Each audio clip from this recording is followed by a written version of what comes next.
Today we're showing you a 2002 Massey Ferguson 1440V tractor. It's a four-wheel drive tractor with a 1466 quick attach front end loader. Tractor has 40 horsepower, has just over 300 hours on it. We traded this tractor in from a small hay farmer. Tractor's in average to good condition. The top of the hood does have some paint off of it. It's got a dent up front here. Paint is faded slightly on the loader and the tractor. Mechanically, do not know of any issues with the tractor.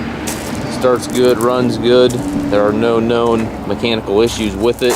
Four-wheel drive engages, PTO engages, brakes work. The seat does need replaced, as you can see. It's got the gear transmission. It does have a mechanical shuttle. Shift forward and reverse. It's really not a bad looking little tractor. R4 tires are good.